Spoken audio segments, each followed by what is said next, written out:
persilakan. Bapak, Ibu, Saudara yang dikasihi Tuhan, puji syukur kepada Tuhan yang masih memberikan kesempatan kepada kita untuk berbuat bakti, beribadah kepadanya. Mari kita persiapkan hati, pikiran kita, tubuh kita untuk fokus kepada Tuhan. Mari kita nikmati kesempatan yang Tuhan berikan. Mari kita bersama menikmati Tuhan dengan kita. Bapak, Ibu, Saudara, mari kita bangkit berdiri, kita angkat pujian. Indah bersamamu. Haleluya. Hanya dekat Allahku.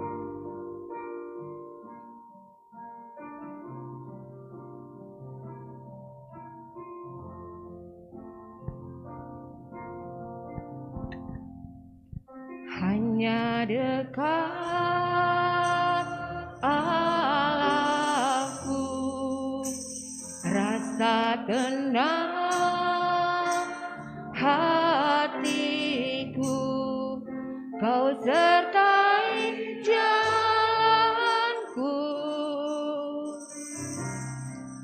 sepanjang hidupku hanya dekat. Hanya dekat Allahku, ada kekuatan baru, Kaulah perlindunganku, keselamatanku hanya dekat. Hanya dekat Allahku, rasa tenang hatiku, Kau sertai jalanku, sepanjang hidupku hanya dekat. Hanya dekat padamu, ada kekuatan baru, Kaulah perlindunganku, keselamatanku ku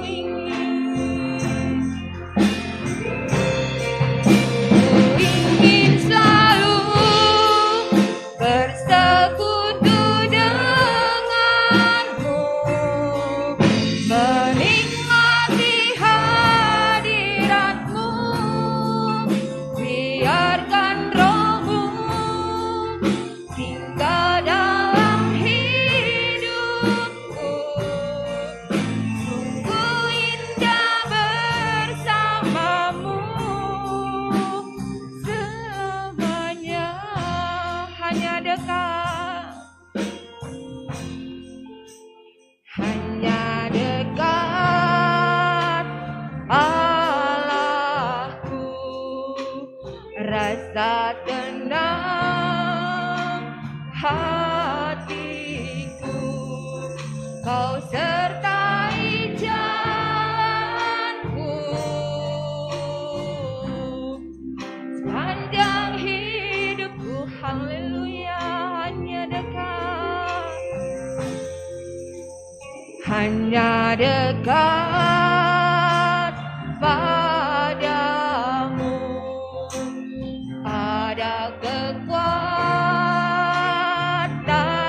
baru, Kaulah perlindunganku, keselamatan ku ingin selalu, ku ingin selalu bersekutu denganmu,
Tuhan. Hanya Engkau yang layak kami puji, hanya Engkau yang layak kami sembah. Roh Kudus, Roh Kudus, kami mau menikmati Engkau. Haleluya, haleluya, glory,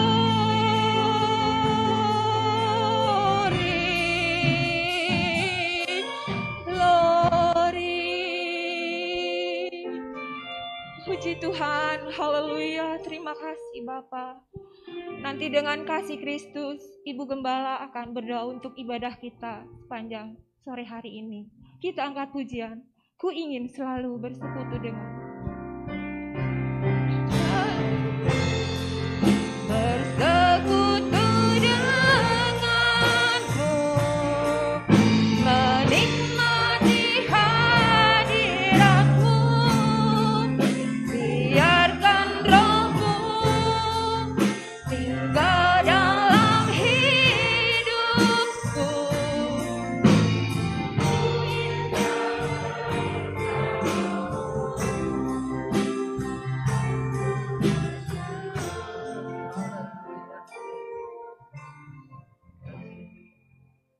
Terima kasih Tuhan Yesus, terima kasih Tuhan. Inilah yang menjadi pengakuan kami Tuhan, bahwa jikalau kami ada di dalam rumah-Mu, kami ada bersama-Mu Tuhan, kami percaya ketenangan ada di dalam hati kami. Perlindungan Tuhan menjadi bahagian dalam hidup kami.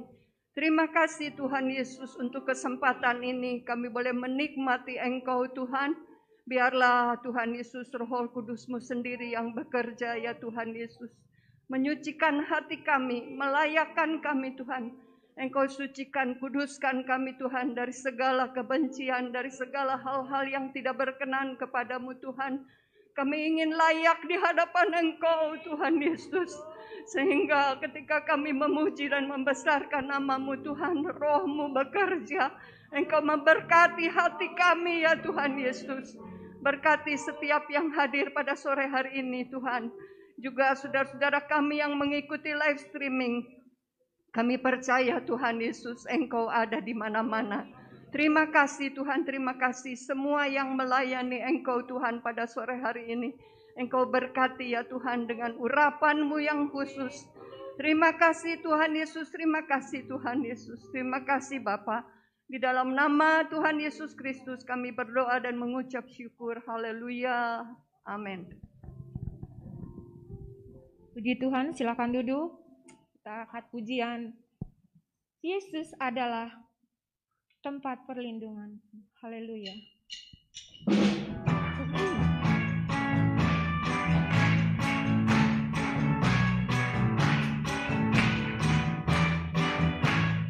Haleluya. Yesus adalah tempat perlindunganku. Yesus adalah gunung batuku.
berteduh. Yesus adalah tempat aku berteduh. Yesus adalah tempat aku berteduh. Haleluya, haleluya. Ada sukacita, saudaraku. Haleluya ya. Saya ingin mengajak kita lihat ke kanan, ke kiri. Kalau misalnya di sebelah kita lebih tua, katakan tante, om, saya mengasihi tante atau om. Kalau di sebelah saudara seumuran, katakan, saya mengasihi kamu. Tuhan lebih mengasihi kita. Kita boleh ada sebagaimana ada saat ini. Hanya Tuhan segalanya. Tuhan adalah perlindungan kita. Coba saudara-saudara katakan, saya mengasihi kamu, saya mengasihi kamu, saya mengasihi kamu. Puji Tuhan, sudah dilakukan. Ingat ya betapa Tuhan mengasihi kita semua. Mari kita bangkit berdiri, kita angkat pujian. Allah itu bagi kita.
Silakan duduk.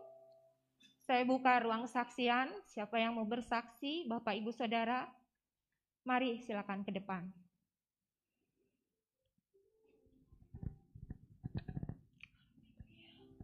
Haleluya.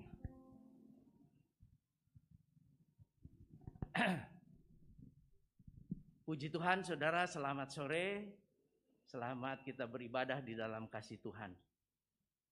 Saya mau bersaksi, kalau tanggal 3 kemarin, 3 Juni, kami sudah berumah tangga 31 tahun ya saudara. Jadi gak kerasa sudah 31 tahun. Dan puji Tuhan, kami semua ada dalam keadaan baik, sehat, ada di dalam perlindungan Tuhan. Dan anak-anak pun hari ini ada semua ya. Saya bersyukur sekali kepada Tuhan. Saya mau saksikan bagaimana perjalanan hidup kami ya. Waktu itu tanggal 3 Juni tahun 90 kami menikah. Waktu itu saya dan istri saya sepakat ya untuk biaya pernikahan itu saya sendiri, uang dari saya nggak mau dari orang tua. Itu yang pertama. Yang kedua, saya dan istri saya sepakat dan bilang sama orang tua, kalau sorenya ada ibadah, saya mau ikut ibadah. Dan puji Tuhan, saya atur semua sehingga pemberkatan nikah pagi, siangnya resepsi pernikahan, sorenya saya masih bisa ikut beribadah kepada Tuhan. Dan pada waktu banyak orang yang tanya sama saya, anaknya pinter-pinter, kenapa katanya? Saya bilang itu dari Tuhan. Dan kita mau lihat perjalanan pernikahan saya, dan orang bilang juga kalau pinter itu dari mamahnya, bukan dari papahnya. Kalau dari papahnya sifatnya tuh yang jelek, yang segala macam itu dari bapaknya. Itu orang bilang seperti itu. Tapi semuanya dari Tuhan, ya. Dan puji Tuhan, selama perjalanan kami sampai 31 tahun, anak saya semuanya sekolah di Yayasan Kabar Baik, ya, sekolah kita. Jadi anak saya SD, TK, SD, semua di Yayasan Kabar Baik. Dan mereka sekolah, ada kerinduan saya sesudah mereka masuk SMA, mau masuk ke perguruan tinggi, saya ada kerinduan supaya anak saya ini masuk ITB, ya. Karena dulu saya mau masuk nggak bisa masuk, kurang pinter, nggak disetujui sama Tuhan, ya. Tapi puji Tuhan, tiga-tiganya anak saya bisa masuk ITB. Bahkan yang besar dikasih bonus. Dia bisa sekolah di Korea 3 tahun tanpa bayar seperak pun, ya. Itu karena Tuhan. Dan di tempat pekerjaan pun saya selalu mengatur waktu. Kalau hari Selasa ada ibadah, saya minta izin sama pimpinan di kantor untuk saya bisa ibadah. Dan setiap hari Selasa saya ikut ibadahnya Yoyo. Saya izin. Dan kalau masih pekerjaan masih ada, saya pulang lagi ke kantor, saya bekerja lagi. Yang penting saya bisa ikut ibadah. Demikian juga hari Minggu. Saya selama kerja di Jakarta 26 tahun, mungkin hanya 2-3 kali hari Minggu saya tidak pulang. Dan selebihnya semua pasti saya pulang ke Cianjur karena saya membantu pelayanan sekolah minggu, ya. Dan puji Tuhan, saya jalani itu semua sampai di kantor pun hanya saya sendiri yang dikasih pekerjaan, sambil bekerja dikasih pekerjaan. Dan sampai saat ini pekerjaan itu berjalan terus. Saya bersyukur itu semua karena berkat Tuhan bagi kami sekeluarga, ya.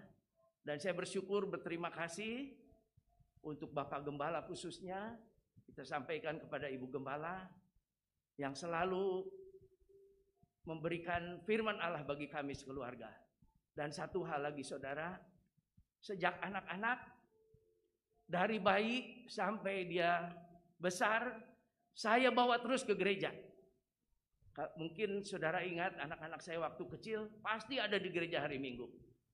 Jadi buat pemuda-pemudi yang ada, bawa anak-anak kita, bawa semua rajin beribadah kepada Tuhan supaya kita bisa menikmati berkat yang luar biasa dari Tuhan. Puji Tuhan, Tuhan memberkati. Haleluya. Puji Tuhan, segala kemuliaan hanya bagi Tuhan. Tidak mudah 31 tahun mengarungi rumah tangga. Dalam segala situasi dan kondisi sangat tidak mudah. Tetapi kalau Tuhan ada, Tuhan mengatasi, Tuhan mengangkat segala beban kita. Kita bangkit berdiri, kita angkat pujian. Aku berjalan tanpa beban. Haleluya.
Silakan duduk. Kita angkat pujian, satu lagi pujian. Kalau Tuhan adalah perlindungan kita, di bawah kepak sayap-Mu. Haleluya.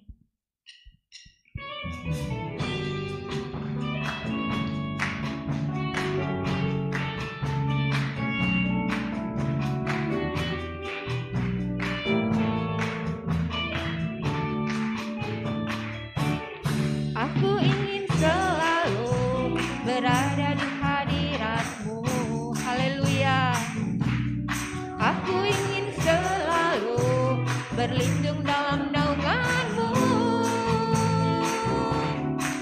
Di bawah kepak sayap-Mu, Kau bawaku terbang tinggi, melintasi langit biru, bagaikan Raja Wali. Aku ingin selalu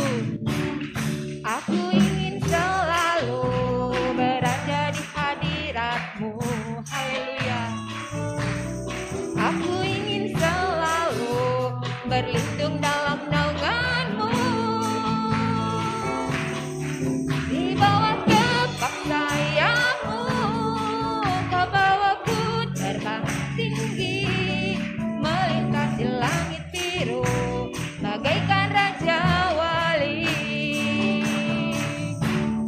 Bagai Raja Wali melintasi gunung tinggi, bagai Raja Wali melintasi badai hidup. Di bawah kepak sayap-Mu, Kau bawaku terbang tinggi, melintasi langit biru, bagaikan Raja Wali. Bagai Raja Wali, haleluya.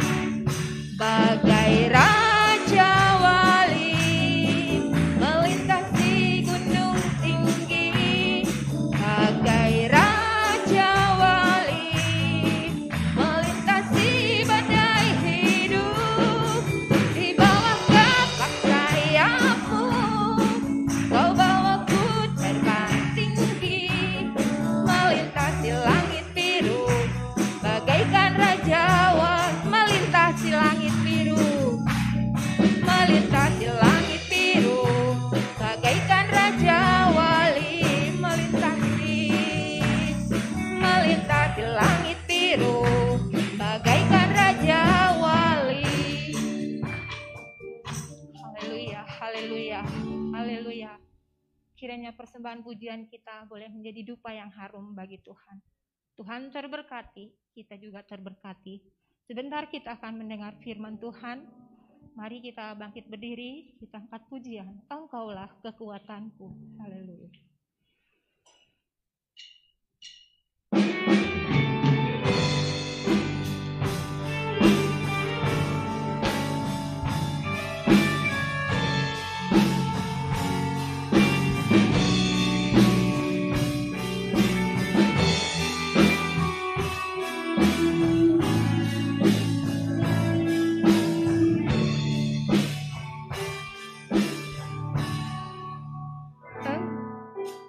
Engkaulah kekuatan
sejauh langit,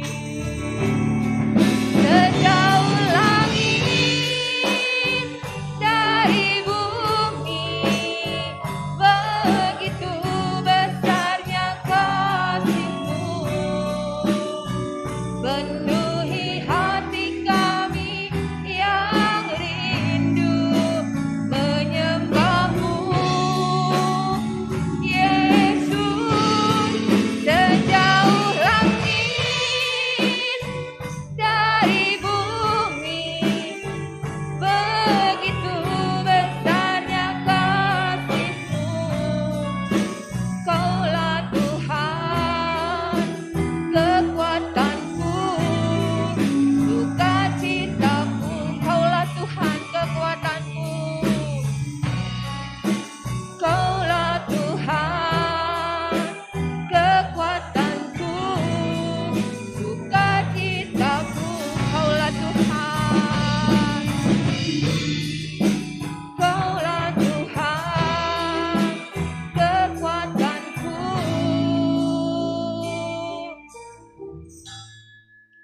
sukacitaku.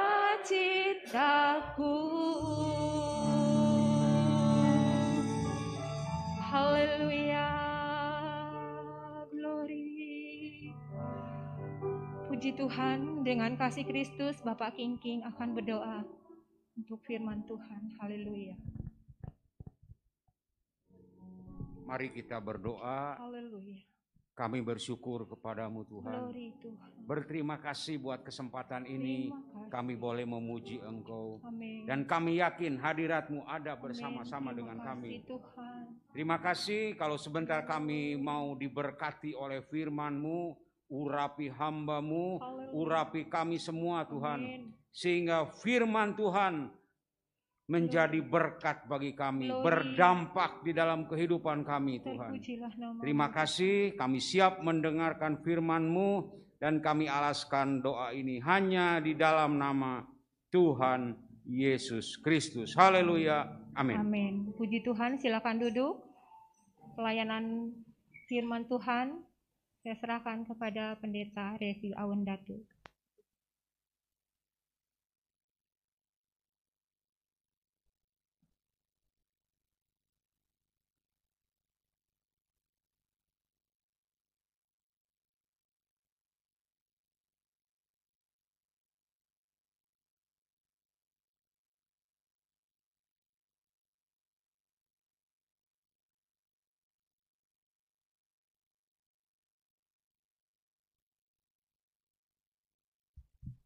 Haleluya.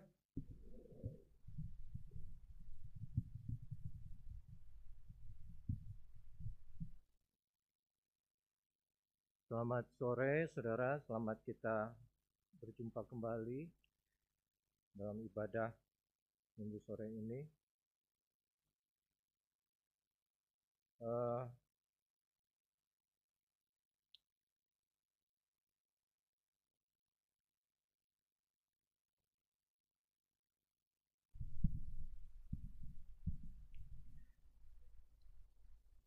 Puji Tuhan, saya senang bisa kembali boleh berdiri, dipercayakan untuk membawakan firman Tuhan kepada saudara semua. Dan seperti yang menjadi tema untuk bulan ini adalah Mazmur berapa ya? Mazmur 61, mari kita buka dulu saudara. Maaf, Mazmur 61 ayat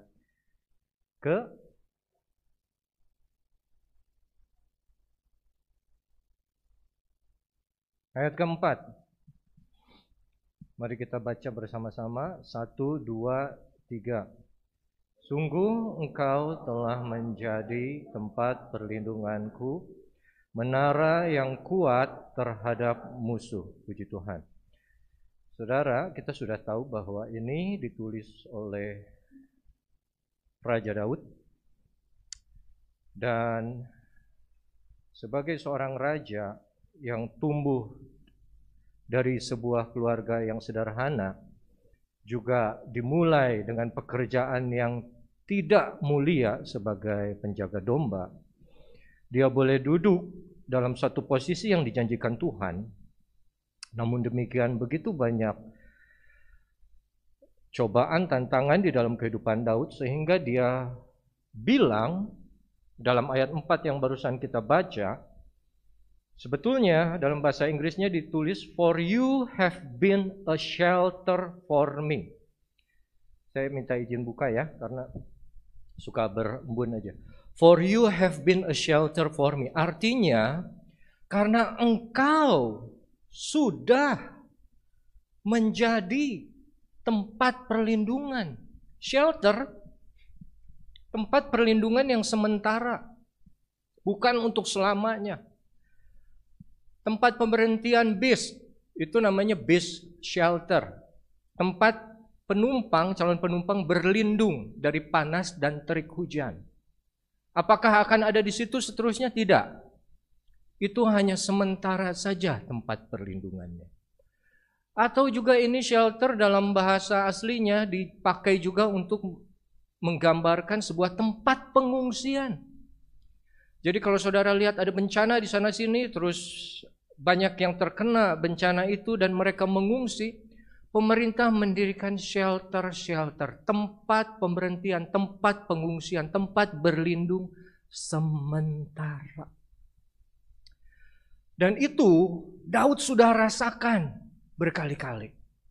Oleh karena itu dia bisa berani ngomong bahwa engkau sudah menjadi tempat perlindunganku. Nah, saudara yang kekasih, Fatsal 61 ini dijepit atau dengan dua Fatsal sebelum dan sesudahnya, itu Fatsal 60 dan Fatsal 62. Di mana ketiga Fatsal ini ditulis oleh Daud. Ayat terakhir dari Fatsal 60 itu sangat terkenal.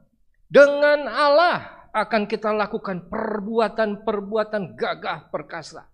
Sebab Ia sendiri akan menginjak-injak para lawan kita. Daud berkata begitu kenapa? Karena dia sudah mengalami. Fatsal 62. Fatsal 62 ayat pertamanya juga terkenal. Hanya dekat Allah saja aku tenang, daripadanya lah keselamatanku. Hanya Dia gunung batu dan keselamatanku, kota bentengku, aku tidak akan goyah. Kalau kita belajar dari 3 ayat yang barusan kita baca saja, itu sudah menjadi gambaran perjalanan kerohanian Daud dari awal secara garis besar. Di mana saat dia bilang dengan Allah kita lakukan perbuatan gagah perkasa. Perbuatan gagah perkasa apa yang Daud lakukan pertama kali? Kalau bukan mengalahkan Goliat. Tapi sebelum itu, saat dia menggembalakan kambing dan domba pun, dia sudah melakukan sesuatu yang gagah perkasa, yaitu melawan singa dan beruang yang mencoba mengambil dombanya. Tapi di Fatsal 61, di ayat yang keempat yang kita sudah baca, dia bilang, sungguh engkau telah menjadi tempat perlindunganku. Dia gambarkan Tuhan sebagai tempat perteduhan, tempat pengungsian, tempat di mana dia datang lari kepada Tuhan saat dia di dalam kesulitan. Dan dia sudah alami saat di bawah Allah, dalam naungan Allah, dia selamat, saudara. Tapi kalau kita baca, yang saya mau bicara, ayat keduanya dan ayat ketiga. Dengarkanlah kiranya seruanku, ya Allah. Perhatikanlah doaku. Bahasa Inggrisnya, hear my cry. Dengar tangisan saya, Tuhan. Bagaimana seseorang dengan yang secara luar biasanya ngomong dengan Allah kita sudah lakukan perbuatan yang gagah perkasa. Ia sendiri menginjak-injak lawan kita. Tapi di tulisan berikutnya dia ngomong, dengarlah tangisan saya, ya Tuhan. Ayat 3, dari ujung bumi aku berseru kepadamu. Dalam bahasa Inggrisnya ditulis, from the end of the earth I will cry to you. Aku akan menangis kepadamu. Bawalah aku, tuntunlah aku, pimpinlah aku ke gunung batu yang terlalu tinggi bagiku.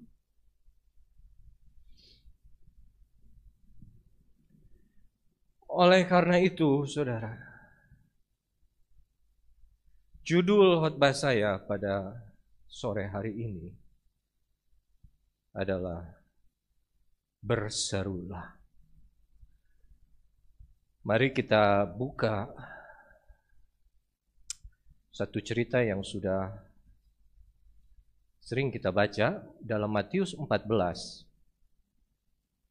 Satu perikop yang dimulai dari ayat yang ke-22 sampai ayat yang ke-33.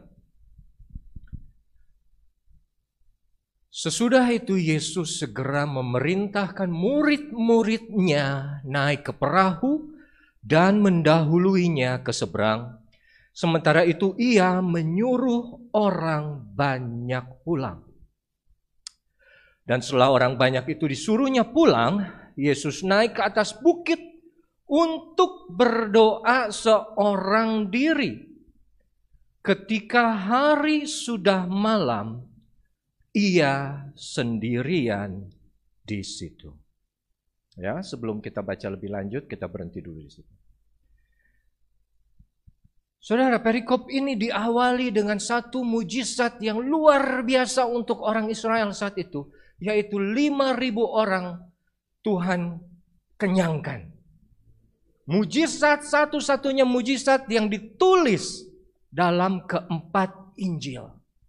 Yesus memberi makan 5.000 orang, itu terjadi sebelum ayat yang kita baca tadi. Namun, setelah mereka kenyang,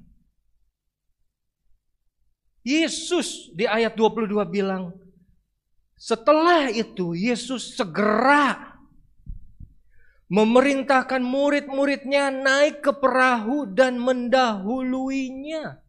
Sementara itu ia menyuruh orang banyak pulang. Coba dalam bahasa Inggrisnya. Dalam bahasa Inggrisnya ayat 22. And straightway, langsung, segera, Yesus constrain his disciples to get into a ship. Constrain, arti katanya memaksa, mendorong tapi dengan tekanan. Ayo kamu pergi naik ke perahu. Dan setelah murid-muridnya naik ke perahu, dia juga menyuruh yang dia beri makan 5.000 orang laki-laki. Kalau dengan wanita dan anak-anak mungkin bisa sampai 10.000 untuk segera pergi. Dan setelah pergi baru Yesus naik ke atas bukit untuk berdoa seorang diri. Saudara, saat Yesus melakukan mujizat itu, hanya satu Injil, yaitu Yohanes yang menjelaskan bahwa setelah mereka kenyang, mereka melihat Yesus dan percaya bahwa iya, betul, ini nabi yang besar, ini Mesias yang dijanji-janjikan itu. Dan mereka segera mengerubungi Yesus, menahan Yesus untuk tidak pergi kemana-mana. Apa maksudnya?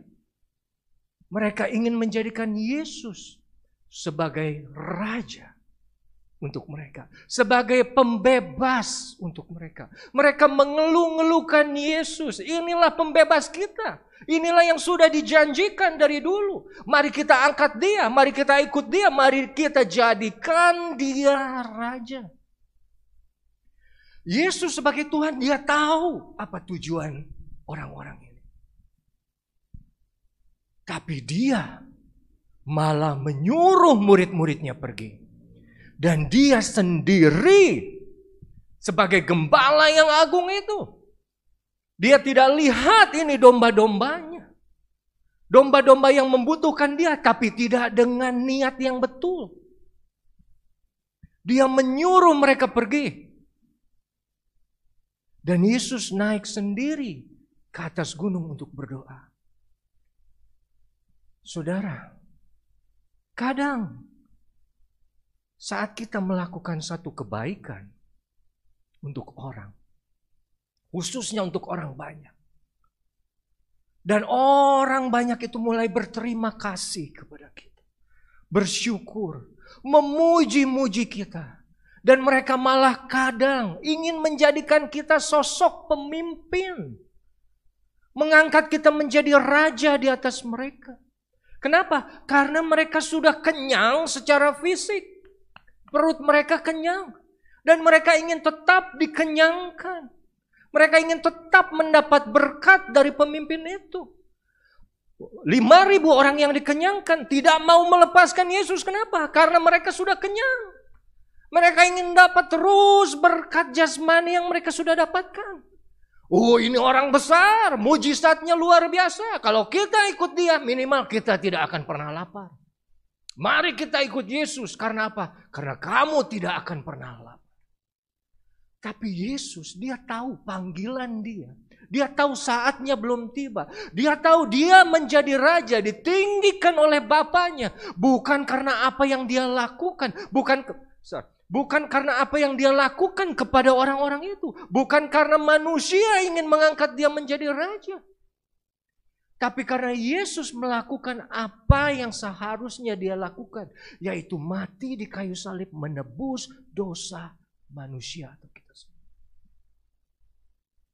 Dia, Yesus bisa membedakan mana visinya, mana yang menjadi panggilan hidupnya, mana yang akan menjadi target akhirnya dibanding dengan kesenangan sesaat.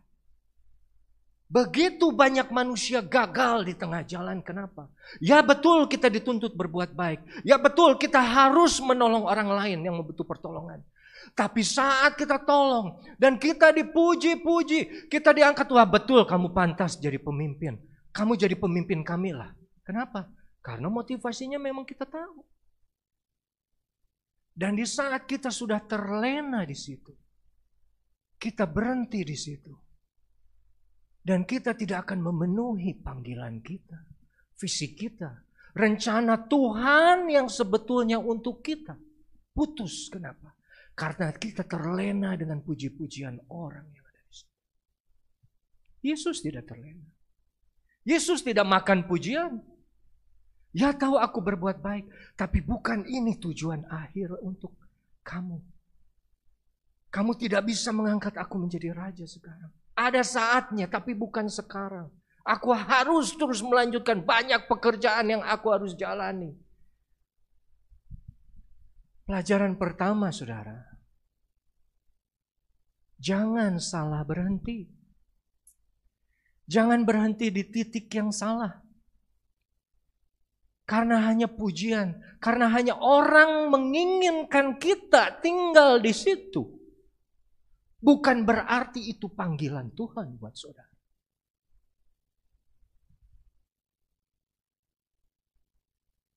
Ujilah segala sesuatu. Apa betul saudara harus tinggal di situ? Atau saudara sebetulnya masih harus jalan? Di satu tempat di mana saudara dielu-elukan seperti pahlawan. Semua orang menghargai keberadaan saudara. Semua orang senang ada saudara di situ. Lihat dulu, uji dulu. Tuhan, apa betul Engkau inginkan aku ada di sini? Yesus bisa tetap jalan. Dia tidak perlu pengakuan itu. Dia tahu panggilannya. Nanti jadi raja di kerajaan 1000 tahun damai. Jangan salah berhenti, saudara. Saat sebetulnya masih ada jalan yang harus kita jalani. Lalu, karena waktu terus berjalan, kita tadi ayat ke-22 dan 23. Perahu murid-muridnya, ayat 24 sekarang. Perahu murid-muridnya sudah beberapa mil jauhnya dari pantai dan diombang-ambingkan gelombang karena angin sakal. Nah, kalau kita bicara mengenai perahu, kita bicara mengenai laut. kita bicara mengenai angin ribut. Tentunya cerita mengenai Danau Galilea kita tidak bisa lupakan dengan satu cerita lagi yang sebelumnya terjadi. Murid-murid juga naik perahu, juga diajak oleh Yesus. Bedanya apa? Yang pertama, Yesus ada dalam perahu, Yesus tidur. Tapi di sini tidak ada Yesusnya. Yesus bilang, kamu berangkat dulu ke sana tanpa aku. Dan murid-murid pergi. Kejadiannya sama. Ada angin besar. Sekarang yang kita mau lihat, anginnya ada sedikit yang berbeda dengan angin yang perjalanan mereka di Danau Galilea yang pertama. Coba kita buka dalam bahasa Inggrisnya.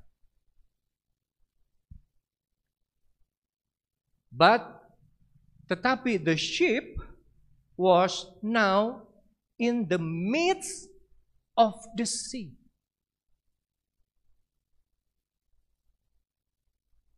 Tossed with waves, diombang-ambingkan oleh gelombang, oleh ombak. For the wind, karena angin was contrary. Contrary artinya apa? Datang dari arah yang berlawanan. Datang dari arah yang berlawanan artinya apa? Perahu kan maju ya, bukan mundur. Artinya dia datang dari depan. Tapi saudara perhatikan, ini yang tidak ada di dalam bahasa Indonesia. Bahasa Indonesia memilih sudah berjalan bermil-mil. Tapi perahu sudah di tengah-tengah laut. Di tengah-tengah laut. Artinya di tengah.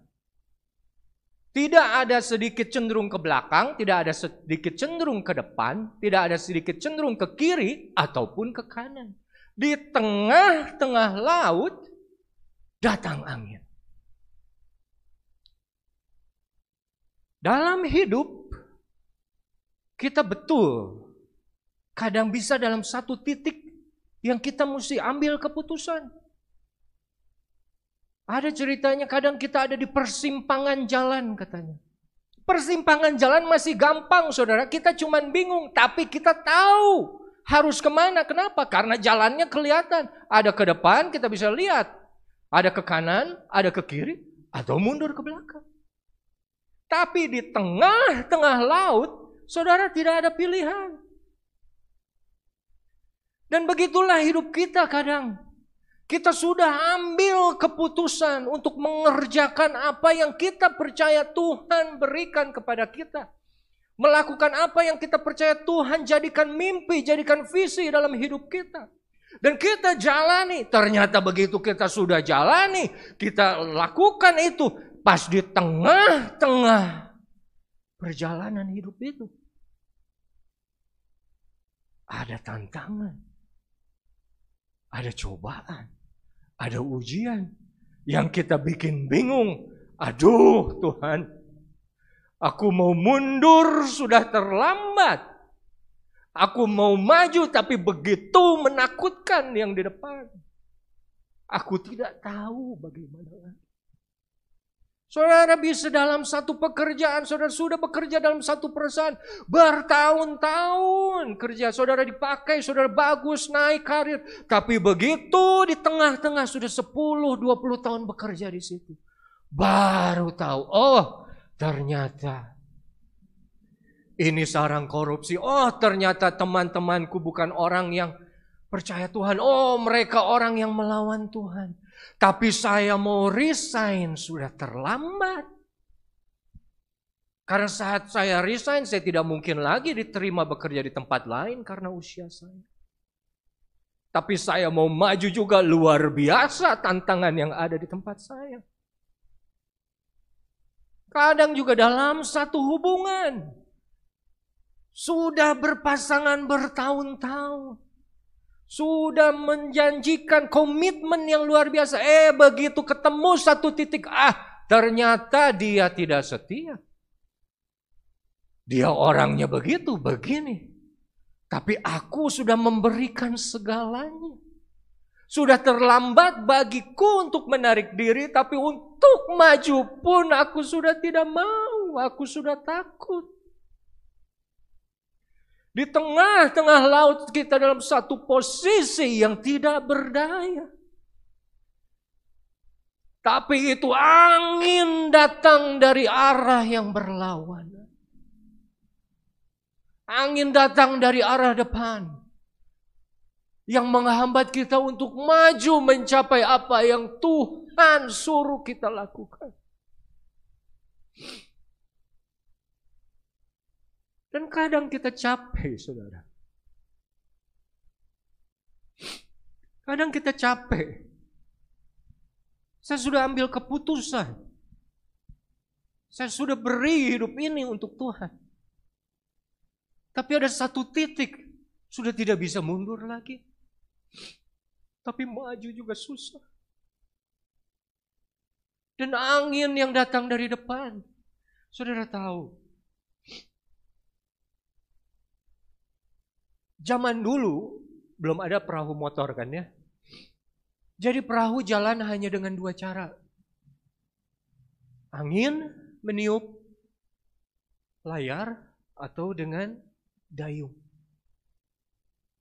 Angin. Selalu ada dua macam angin. Dulu papa saya waktu setiap saya naik pesawat sama dia selalu bilang cerita ke saya. Di layar tertulis ada tailwind dan ada headwind. Jadi angin ekor dan angin yang di kepala. Dan papa bilang, coba lihat ya. Kalau angin yang di belakang kuat, lebih besar daripada angin yang di depan, kita akan sampai lebih cepat. Tapi sebaliknya, kalau angin yang di depan lebih besar dibanding dengan angin yang di belakang, kita akan tiba di tujuan lebih lambat daripada yang seharusnya. Saat saya ingat perkataan ayah saya itu, saya bilang ya betul. Angin ini bisa jadi sesuatu yang mendorong kita atau sesuatu yang melawan kita. Angin bisa berada di dalam dua posisi yang berbeda. Dan kita selalu mengharapkan angin ada di dalam posisi kita. Angin beserta dengan kita. Angin ada di belakang kita mendorong kita untuk maju di depan. Tapi kadang angin yang kita harapkan mendorong di belakang, malah dia ada di depan. Saudara, orang yang kadang kita harapkan menjadi motivasi buat kita, menguatkan kita, menyemangati kita, malah orang itu yang sebetulnya menjadi melemahkan semangat kita. Dan orang-orang yang seperti itu bukan orang lain, saudara. Alkitab terlalu banyak contoh yang bilang, siapa yang membunuh Habil? Kain. Kain itu siapa? Kakaknya, saudara. Siapa yang menjual Yusuf? Anak yang paling kecil? Kakaknya, saudara-saudaranya. Orang yang seharusnya melindungi, mengayomi, mendorong. Malah jadi orang yang menghambat. Saat Daud pergi ke medan pertempuran, disuruh Isai untuk menanyakan kabar mengenai kakaknya. Pergi tanyakan apa mereka selamat. Bawa nih makanan buat mereka. Apa yang kakaknya jawab? Apa yang kamu perbuat di sini, Daud? Kamu tuh jahat orangnya. Saya tahu kok kamu tuh jahat. Orang yang kita harapkan menjadi penguat kita malah menjadi pelemah kita. Mereka mengkritik kita. Mereka memberi kata-kata negatif kepada kita. Kadang tidak perlu dengan kata-kata negatif. Tapi dengan cara mereka berperilaku, dengan cara mereka Gaya tubuhnya, bahasa tubuhnya sudah bikin kita kempes, kecut. Dan kita lemah. Oh, kenapa? Kamu tuh kakak saya. Kamu tuh orang tua saya. Kamu tuh anak saya. Kamu tuh adik saya. Kamu tuh suami saya. Kamu tuh istri saya. Kamu tuh seharusnya mendorong saya untuk menjadi yang lebih baik. Kamu tuh seharusnya yang menguatkan saya. Tapi kadang manusia memang seperti itu. Oleh karena itu kita tidak bisa berharap kepada manusia. Kita hanya bisa berharap kepada Roh Kudus. Yang digambarkan juga sebagai angin yang bergerak ke arah yang kita tidak pernah tahu dalam Yohanes 3. Jangan selalu mengandalkan kepada manusia untuk menguatkan kita. Tapi andalkan kuasa Roh Kudus yang bisa mendorong dan menguatkan kita dari belakang. Karena ada saatnya saudara berharap mereka dan itu semua mengecewakan. Nah, saat di tengah-tengah sudah dalam posisi mereka, perahu mereka diombang-ambing karena angin yang datang dari depan. Ayat ke 25, kira-kira jam 3 malam datanglah Yesus kepada mereka berjalan di atas air. Yesus datang tanpa diminta. Karena dia tahu apa yang kita butuhkan. Tapi saat Yesus datang di ayat 25, apakah angin itu sudah berhenti? Belum. Apakah badai itu masih berjalan? Ya. Apakah perahu itu masih terombang-ambing? Ya. Karena di ayat yang ke-26, ketika murid-murid melihat dia berjalan, mereka terkejut dan berseru, "Itu hantu!" Lalu berteriak-teriak karena takut. Ini yang luar biasa, saudara. Tidak dituliskan mereka berteriak karena takut oleh angin atau oleh ombak. Tapi mereka berteriak-teriak karena takut terhadap hantu. Siapa di sini yang takut hantu? So berani ya. Saudara. Kalau ditanya mah bukan ditanya ya. Mungkin kalau Tuhan bisa lihat hati saudara kali lebih dari setengah takut sama hantu ya. Ngaku aja di depan Tuhan, nggak usah di sini. Nanti diomongin. Tapi mereka lebih takut terhadap hantu daripada sesuatu yang ada di depan mereka. Dan yang kita mau lihat ayat 27. Ayat 27. Tetapi apa baca saudara? Segera. Segera yang di sini sama dengan segera yang di ayat 22 tadi. Tidak perlu dibaca, tapi sesudah itu Yesus segera memerintahkan. Dia tidak buang waktu terlena dalam puji-pujian orang-orang saat itu. Tapi di ayat yang kini juga Tuhan Yesus segera berkata kepada mereka, "Tenanglah, aku ini, here I am, aku sudah di sini. Jangan takut." Itu Yesus yang kita tahu. Itu Yesus yang kita percaya apa? Dia tahu apa yang kita butuhkan. Sebelum murid-muridnya berteriak membutuhkan dia. Mereka berteriak karena ketakutan oleh karena hantu. Tapi Yesus segera berkata, "Jangan takut, tenanglah. Ini aku ada di sini." Firman Tuhan tidak pernah terlambat. Dia tahu kapan waktu yang tepat untuk kita dengar. Dan Tuhan terlalu sayang sama kita untuk membiarkan kita terlalu lama dalam keadaan takut. Tuhan kita Tuhan yang segera.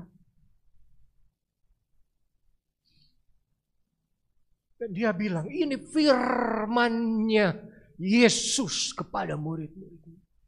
Tenanglah, aku ini, jangan takut. Yesus berkata ke semua yang ada di sana. Tapi ayat 28. Lalu Petrus berseru dan menjawab dia. Tuhan, apabila Engkau itu, suruhlah aku datang kepadamu berjalan di atas air. Ini yang kadang saya sedihkan. Saat saya membaca, saat Yesus bilang, tenanglah, aku ini, jangan takut. Dia berkata kepada siapa, saudara? Kepada murid-muridnya. Tapi hanya satu yang merespon. Kemana yang lain? Perahu kadang juga digambarkan sebagai gereja. Dan orang-orang yang di dalamnya adalah saudara dan saya. Di saat gereja dalam satu posisi di tengah-tengah perjalanan yang Yesus sudah tentukan. Dan bergoyang dengan cobaan yang luar biasa. Yesus bilang, tenanglah, aku ada, jangan takut. Tapi lihat saudara, hanya satu yang merespon kepada firman itu. Begitu banyak kepala yang ada di sini. Dikali 2 begitu lebih banyak lagi kuping yang dengar di sini. Tapi apa semua firman yang didengar pada sore hari ini akan direspon oleh semua? Tidak. Memang itu kenyataannya. Yang merespon akan lebih sedikit. Dalam kasus ini hanya Petrus yang merespon. Dan kita tahu cerita selanjutnya. Petrus berjalan di atas air. Satu-satunya murid Tuhan Yesus yang berjalan di atas air. Mujizat hanya datang kepada mereka yang mau meresponi firman Tuhan.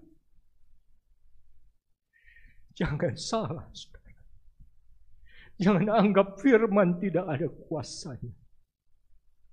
Murid-murid Yesus belasan, mungkin puluhan lebih daripada 12 murid utama. Tapi yang tercatat hanya Petrus yang menjawab. Tuhan, kalau Engkau suruhlah aku datang kepada jalan di atas air. Dan di ayat berikutnya, ayat 28.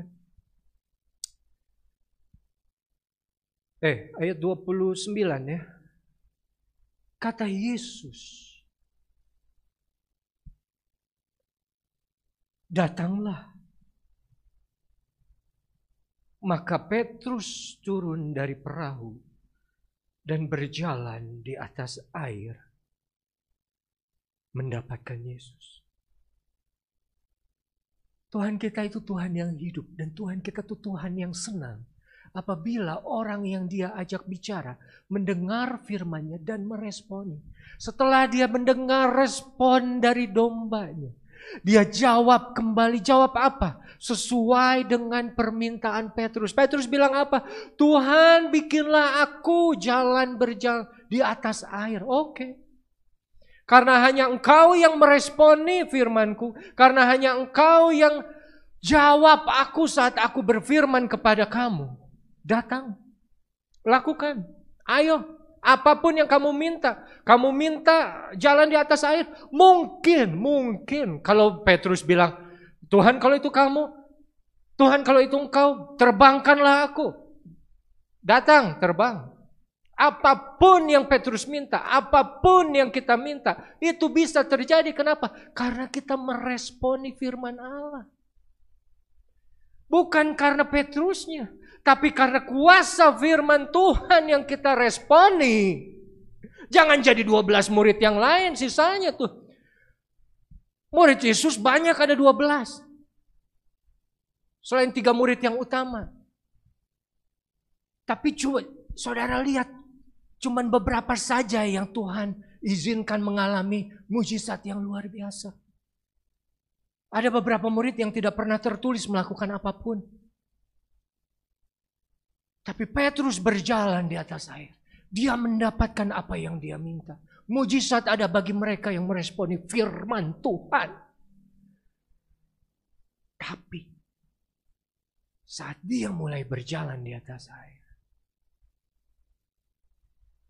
Ayat berapa itu? Ayat 30. Saat dirasanya tiupan angin, takutlah ia dan mulai tenggelam. Lalu berteriak, Tuhan, tolong aku. Karena saat Petrus berjalan di atas air, apakah badai itu sudah berhenti? Belum. Apakah angin itu sudah stop? Tidak. Badai dan angin masih ada. Dan saat Petrus berjalan, dalam bahasa Inggris bukan merasakan, tapi saat dia lihat bahwa badai itu masih ada di sekitarnya, melihat menjadi takut, mulai tenggelam. Dan dia menangis. Ya, Petrus, dia meresponi firman Tuhan.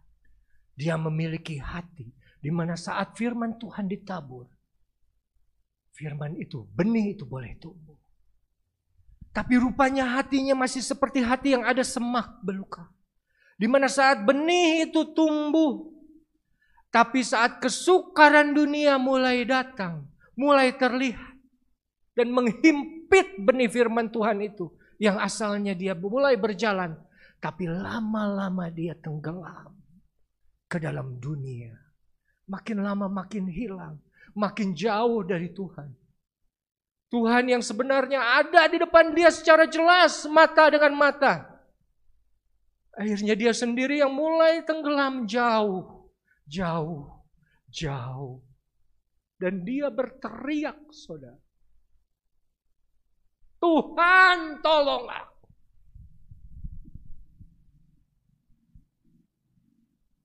Tuhan tolong aku. Ada saatnya bukan doa yang indah. Ada saatnya bukan doa yang panjang. Tapi ada saatnya hanya cukup 2-3 kata, Tuhan Yesus tolong aku. Aku sudah mulai tenggelam, aku sudah mulai jatuh. Aku sudah mulai jauh. Engkau sudah semakin kabur, tidak terlihat. Aku makin tenggelam di dalam dunia ini. Tidak ada waktu lagi untuk doa-doa yang panjang atau yang indah. Hanya bisa Tuhan tolong. Saya tidak sanggup. Keluar kata-kata dari Petrus. Seorang murid yang Yesus katakan, di atas batu karang ini aku akan dirikan jemaatku. Tapi dengan menangis, dan dia harus teriak, saudara. Di tengah badai seperti itu, tidak bisa kita bicara di Tuhan. Dan yang saya suka di ayat 31. Besoknya Yesus mengulurkan tangannya. Oh bukan ya. 1 jam lagi Yesus mengulurkan tangannya. Tidak. Tapi tertulis di situ. Segera. Apa saudara? Segera. Segera Yesus mengulurkan tangannya. Karena dia tahu. Dia tahu. Ada satu titik saja.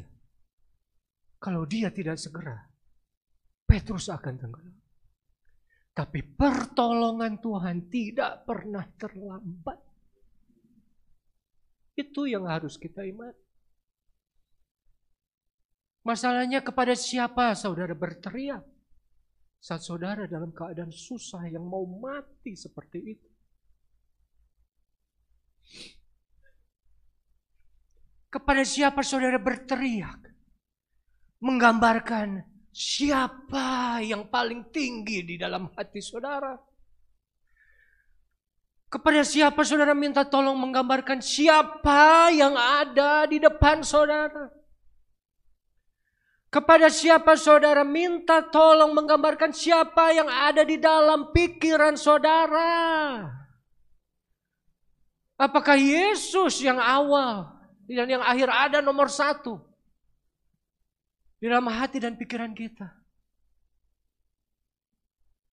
Tapi saat dia melihat Yesus segera mengulurkan tangannya, merentangkan tangannya, dan dibilang di situ memegang Petrus dan berkata, "Hai orang yang kurang percaya, mengapa engkau bimbang?" Tapi yang saya mau kita belajar, kata memegang itu tidak dibilang Petrus mengulurkan tangan. Kadang-kadang saat kita sudah tenggelam itu, kita sudah tidak punya lagi tenaga. Kita sudah tidak bisa lagi menaikkan tangan kita. Badan kita sudah lemah, sudah capai.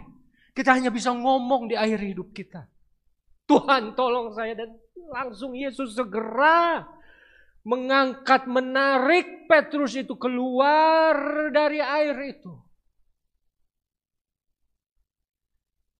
Dalam bahasa aslinya memegang itu dipakai kata epilambonai, yaitu mengambil, menarik, dan menjadikan itu miliknya. Bukankah itu gambaran kita semua? Yang sebetulnya kita harusnya sudah mati karena dosa. Tapi Yesus, dia mengulurkan tangannya dua-duanya, dipaku dan mati di kayu salib. Untuk apa? Untuk kita yang seharusnya mati dalam lumpur dosa, diangkat dan menjadi miliknya. Dan dia membawa Petrus ada di sampingnya. Dan untuk kembali berjalan di atas air, naik ke perahu. Saudara, segala kuasa sudah ditaklukkan di bawah kaki Yesus. Dan kuasa itu juga ada di dalam diri saudara dan saya. Apabila kita sudah menjadi miliknya. Apabila kita berada dekat Yesus dan kita ada di dalam pegangannya, kita berjalan bersama Dia. Dunia ada di bawah kaki kita. Dunia tidak punya lagi kuasa untuk menaklukkan kita. Dan kita seperti Petrus bisa berjalan kembali menuju perahu yang sudah Tuhan tentukan untuk kita berada. Dan akhirnya baru, saya undang pemain musik ke depan. Baru setelah mereka berjalan, naik ayat ke-32. Lalu mereka naik ke perahu dan angin pun redalah. Pada akhirnya angin hanya akan reda. Badai akan menjadi tenang kalau Yesus sudah ada bersama kita dalam kapal kita. Demikian saudara firman Tuhan. Mari saya undang saudara bangkit berdiri. Kita akan nyanyikan satu lagu Pertolonganmu.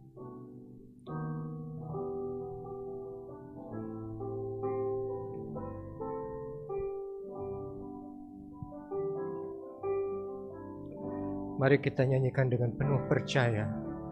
Hatiku tenang berada dekatmu, Kaulah jawaban hidupku. Amin Yesus. Hatiku tenang, Kau yang pelihara hidupku, pertolonganmu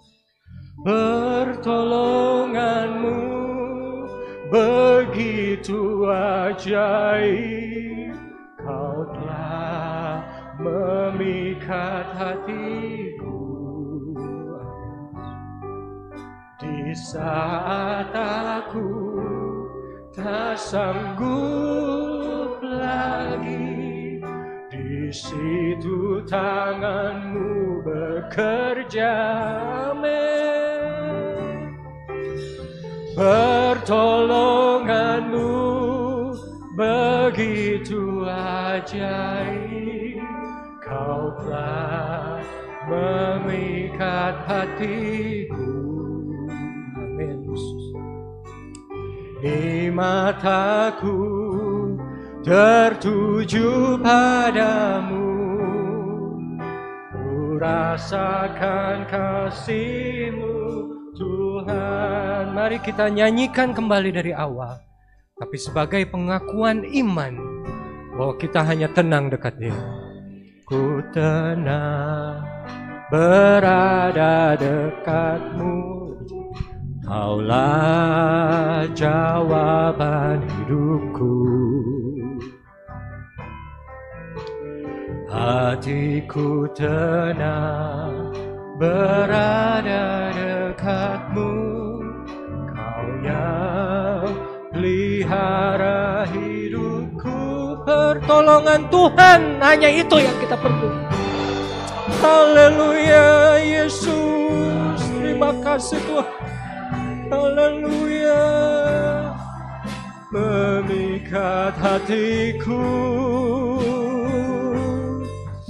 di saat aku tak sanggup lagi. Di situ tangan-Mu bekerja, amin. Pertolongan-Mu begitu ajaib. Kau telah memikat hatiku. Bisanya aku tertuju padamu, merasakan kasih-Mu Tuhan. Kini mataku tertuju, kini mataku tertuju padamu, kini akan kasih-Mu Tuhan. Haleluya, haleluya Tuhan Yesus, terima kasih. Mari kita berdoa. Bapa yang baik, Tuhan Yesus yang senantiasa mendengar hati umat-Nya, terima kasih buat firman-Mu yang kembali menguatkan kami bahwa Engkau Allah yang mendengar, Engkau Allah yang tahu apa yang kami butuhkan, dan pertolongan-Mu tidak terlambat Tuhan. Pertolongan-Mu tepat pada waktunya. Di saat kami mulai tenggelam tidak berdaya, Engkau datang merentangkan tangan-Mu Tuhan. Biarlah Tuhan kami boleh diteguhkan iman kami sore hari ini oleh firman-Mu, bahwa kami punya Tuhan yang peduli, Tuhan yang tahu, Tuhan yang melihat apa yang kami alami. Oleh karena itu kami mau berseru kepadamu Tuhan.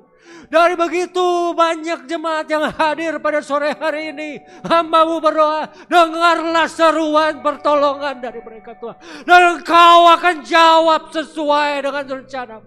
Kuasa-Mu akan dinyatakan tepat pada waktunya. Tidak ada yang terlambat. Semua akan mengalami pembebasan, pertolongan dari Tuhan yang penuh kuasa. Terima kasih Yesus, terima kasih Tuhan. Terima kasih Bapa. Terima kasih Tuhan. Terima kasih Yesus. Kami mau terima firman-Mu dan kami mau responi firman-Mu, sehingga kami boleh mengalami pertolongan demi pertolongan, mujizat demi mujizat dalam hidup kami. Terima kasih Yesus, terima kasih. Di dalam nama berkat Tuhan Yesus Kristus, kami berdoa dan alaskan doa ini. Haleluya. Amin. Silakan duduk, saudara.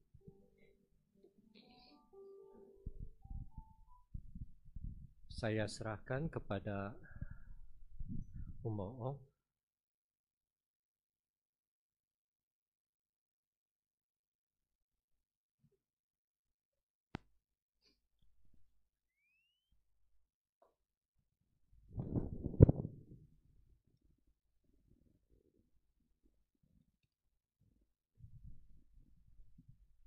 Puji Tuhan, saudaraku yang kekasih, kita sudah diberkati oleh Tuhan Yesus melalui firman Allah yang disampaikan oleh hamba-Nya. Tiba saatnya kita akan berikan korban syukur kita. Haleluya. Persembahan dijalankan 2 kali. Hanya dekat Allah saja aku tenang.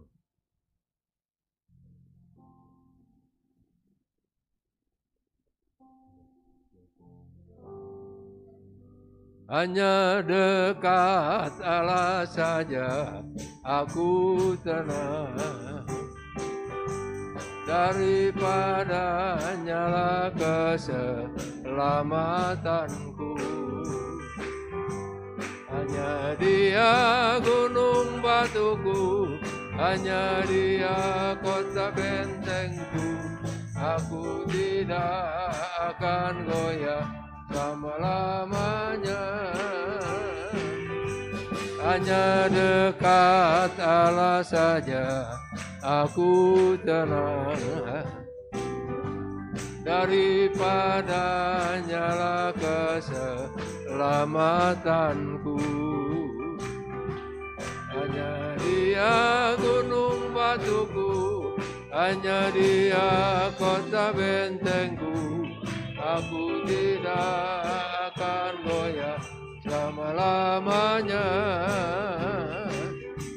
Hanya dekat Allah saja aku tenang, Allah saja aku tenang, daripada nyala keselamatanku.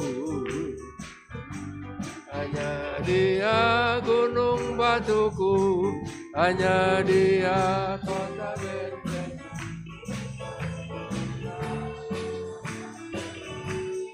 Namanya hanya dekat Allah saja aku tenang, daripada nyala keselamatanku. Hanya Dia gunung batuku, hanya Dia kota bentengku. Aku tidak akan goyah selama-lamanya. Hanya dekat Allah, hanya dekat Allah saja aku tenang, daripada nyala keselamatanku. Hanya Dia gunung batuku, hanya Dia kota bentengku. Aku tidak akan goyah selama-lamanya. Hanya Dia gunung batuku, hanya Dia gunung batuku, hanya Dia kota bentengku. Aku tidak akan goyah selama-lamanya. Terima kasih buat persembahan saudara. Ada beberapa pengumuman. Ibadah sepanjang minggu ini, minggu akan kita hadapi. Selasa ini ada ibadah pelayanan wanita Pantai Kosta dimulai jam 5:30 sore. Hari Rebo doa dan puasa pendalaman Alkitab jam 4:30 sore. Hari Kamis ibadah pelayanan pemuda remaja Pantai Kosta jam 6 sore. Dan Jumat ibadah pelayanan pria Pantai Kosta jam 6:30 malam. Sabtu ibadah doa jam 5 sore. Ibadah raya pertama pagi jam 6, ibadah raya kedua sore jam 4 sore. Ibadah pelayanan anak-anak Pantai Kosta secara live streaming jam 9. Senin sampai Jumat ada doa pagi dimulai di gereja jam 4:30 pagi. Harap diperhatikan ada baptisan air akan diadakan pada akhir bulan Juli. Siapa yang mau dibaptis harap daftar dari sekarang. Sebelumnya ada pemantapan dulu. Ya, harap daftar kepada gembala-gembala kecil. Barangkali ada yang baru pertama kali ikut ibadah di tempat ini.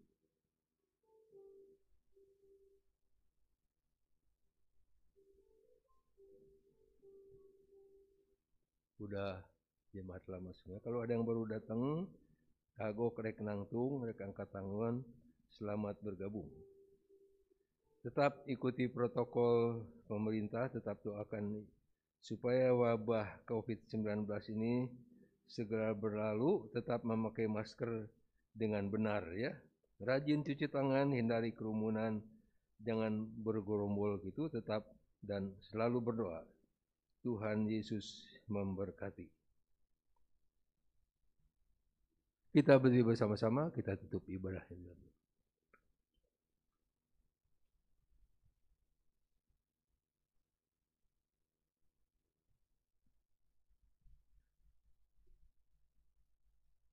Anugerah heran sungguh indah.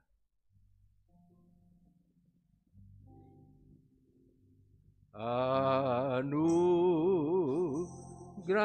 heran sungguh indah. Selamatkan orang dosa. Dulu aku buta, tertakut tersesat. Sekarang balik dan lihat, haleluya. Aduh, gerah heran mengajarku semua takutku lenyap, haleluya. Betapa mahanya anugerah Tuhanku saat aku percaya. Tuhan berjanji, Tuhan berjanji baik padaku. Firman-Nya harapanku,